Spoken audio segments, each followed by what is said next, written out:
In this video today, we're going to be doing an example of how to break down and research a stock/company that you might be interested in investing in. What's going on, people? My name is Kelechi. Welcome back to the channel. If this is your first time around these parts, hit that subscribe button down below and let me know, how do you go about researching companies, as we are about to do an example. In the last 2 weeks, we've been talking about the parts of researching companies. We've been talking about a fundamental analysis and how that's broken down into two separate parts. The first part being the qualitative analysis, which is the je ne sais quoi of the business, the Mamba mentality of that business, the special sauce behind the business. It's basically understanding what is it that this business does that makes it special and makes it make its money. The other part of that was the quantitative analysis, which is what is the actual numbers of that business, because at the end of the day, a business can have all the special sauce, but if it ain't making no sales, it don't make no sense for you to invest in. And that's generally the idea of how you break down fundamental analysis of a company. Now, this research we're going to do is not a be-all end-all. It's just my way of researching companies. It's my way of breaking down companies and seeing what that company has to offer. You might see this and you might do it a completely different way, but this is just how I'm gonna be doing it. Now, for this video, we're gonna be researching AT&T. Yes, we're gonna be researching the cellular network provider AT&T. The reason for this is because in this day and age, cellular networks and internet providers are becoming a utility. Everybody needs to have one at all times, and we just cannot live without them anymore. So it's becoming more and more of a big part of our lives. And so if AT&T might be the one that I add to my portfolio, I'm just doing a research on it. So anyway, the first thing that I always do is I go to a site called Seeking Alpha. I really like the way that they put things, and I've just gotten used to using them over all the other ones. And one of the first things that I look at is the dividend yield, or the dividend of the company. Now, this is not the case for all companies. For companies that do pay a dividend, I'm gonna look at the dividend first and foremost, because I do like to be paid for owning a stock. So I'm gonna look at the dividend first and foremost because it's a quick and dirty way for me to know if it's something that I need to spend my time looking more into, or if it's something I just need to avoid and keep it moving. So for AT&T, the dividend yield is 6.88. Now for me, I prefer the dividend yield to be about 1 to 4%. A lot of people will say, oh, you're kind of holding yourself back. But for me, that's a more sustainable dividend yield, and we'll talk about that more in a second. But for AT&T, that 6.8% dividend yield kind of scares me a little bit. Now, part of that might just be because their share price dropped drastically during the pandemic, which also provides a good opportunity possibly for us to invest in it. But at the same time, it's also like that dividend yield is kind of scary. Now, the other thing I look at is the payout ratio. I prefer payout ratios to be anywhere from 50% or lower. Now, payout ratio is just the percentage of profits in which the company is paying back out to their investors versus investing it back into the business. Now, if I start seeing a payout ratio about above that 50% mark, it kind of scares me, because it's showing that they're paying a little bit more to the investors than they are investing back in the business. And I get a little bit trepid and worried about it. For AT&T, it's at 65%. So when I look at this, it's like, it's right on that threshold where it's like, I don't know if I want to invest in this company or not. So that's what I do with that one. Now, the next thing that I look at is the dividend history. How consistently have they been able to pay their shareholders? And when I look at this year over year, it shows that they have not made a cut to their dividend. And when I see this, I get excited. It's a very good graph. One that's a very bad graph, if we go over Seeking Alpha and we search GE, GE does not have a very good graph when it comes to their dividend history. Like when we go over here, you don't want a roller coaster. This is not a ride. You're not here for the rides. You're not here for the excitements. You're not here for any of that. As you can see, GE had a period where it was going up, and then woo, look at that. We're coming right back down and up, and woo, we're back down all the way down here to a 1 cent dividend. So that's not what you're looking for. You're looking for consistency. You're looking for it to go up year over year over year. And you're looking for them to keep paying out that dividend without having to cut it for any reason. Now, it's not bad that a company might have to cut its dividend, but you would have to do more research to find out like, yo, what happened? Why did they have to cut out their dividend that year?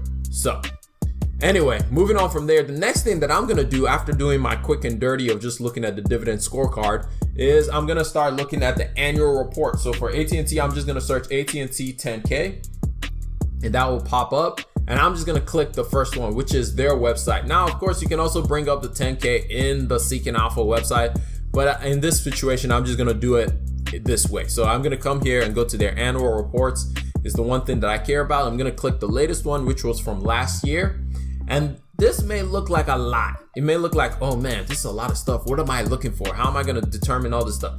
All you're gonna be looking at is this one section called the business, and you're just gonna open that. That's the section you're gonna be looking for. This is gonna tell you what this business does, how it makes its money, all the different ways that it makes its money. And it's also gonna show you like the competition of that business, of kind of for you to determine the moat of the business. So they're gonna have all this general information, blah, blah, blah, blah, blah. You're gonna ignore all that, and you're gonna start in a section called general, and you're gonna start from there.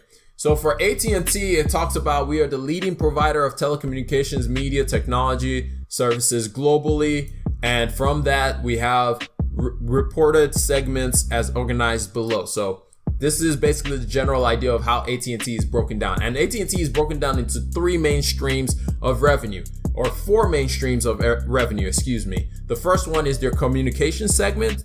The second one is their Warner Media segment. And the third one is their Latin America segment. And finally, their Xandar segment. So for their communication segment, this is the one you expect. This is their mobility, their wireless provider service, their TV service. If you didn't know, AT&T owns DirecTV, and also their Uverse platform, which is their ISP, their internet provider. And then also under that communication is their business wireline. So basically, like when you go to a business and you call the phone, that phone plan that the business has is under this communication service. Now, the other part of this is their Warner Media segment. Now, their Warner Media segment is an acquisition that AT&T bought in, I want to say it was like 2016 maybe. I may be wrong about that. But basically, AT&T owns Warner Media Group. And from that, you have Turner Media Group, which is TN. So think of TV stations like TNT, TBS. Basically, AT&T owns that.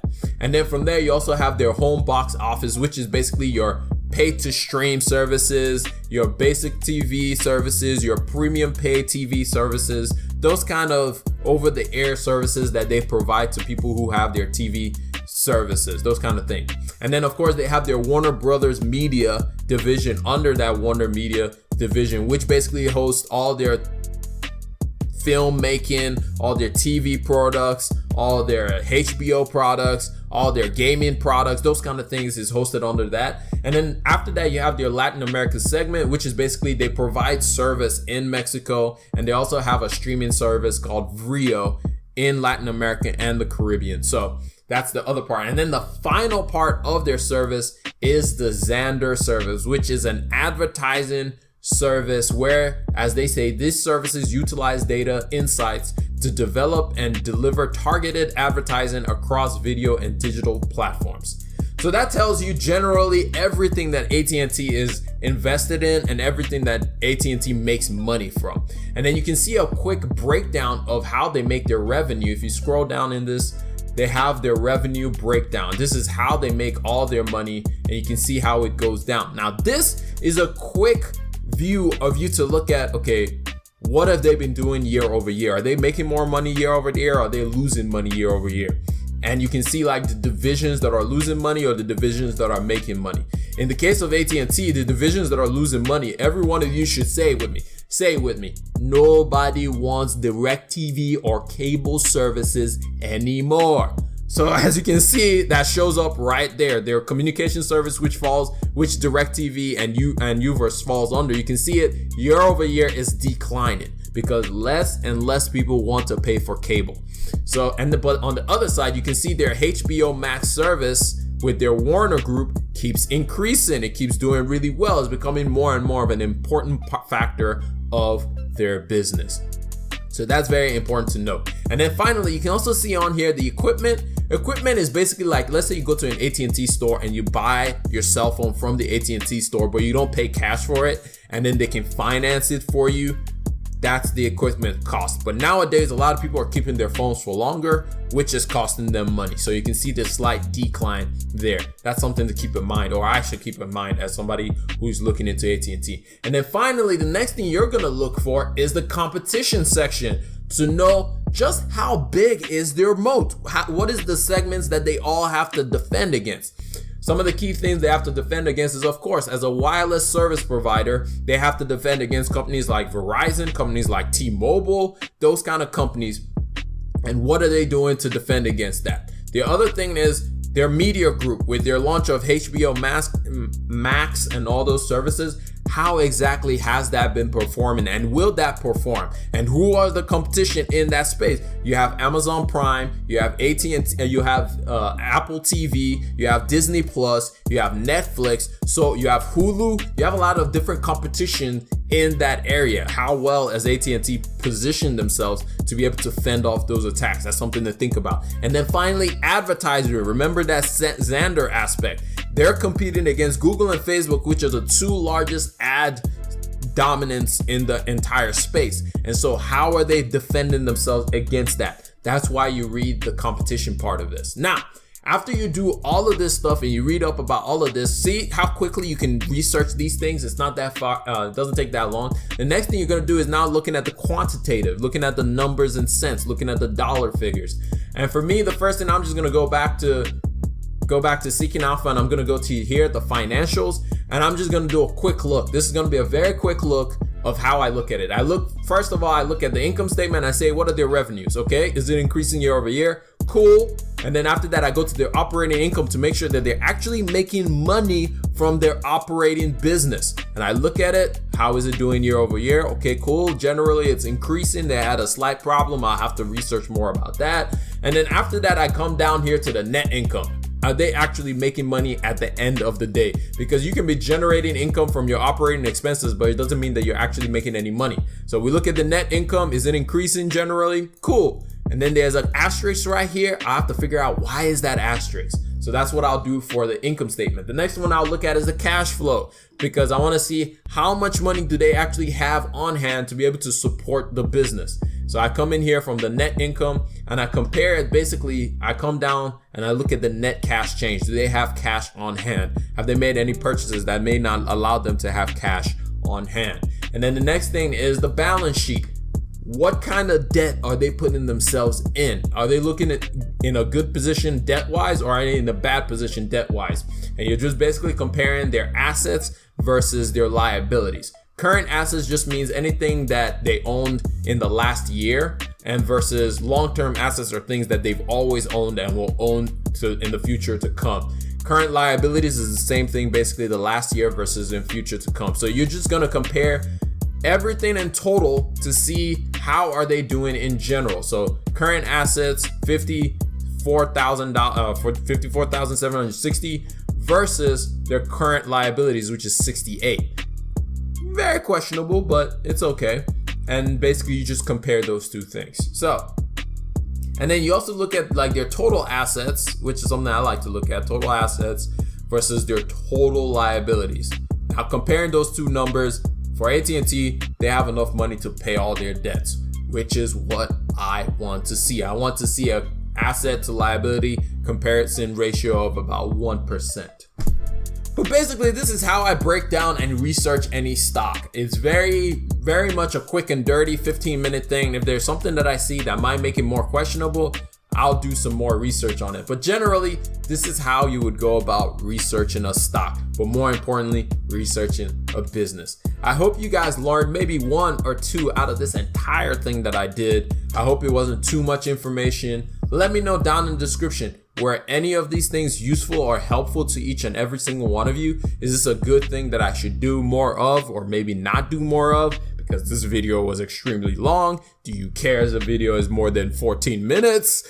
All that kind of stuff. Please just let me know down in the description. I said description, I meant the comments. And while you're down in the comments, click that subscribe button, click that like button. I really appreciate each and every single one of you stopping by these videos. But anyway, it's been your boy Kelechi. God bless each and every single one of y'all. And remember, generosity is always greater than greed. Let me say it one more time for those in the back. Generosity is always greater than greed. God bless each and every single one of y'all. And I'm out. Peace.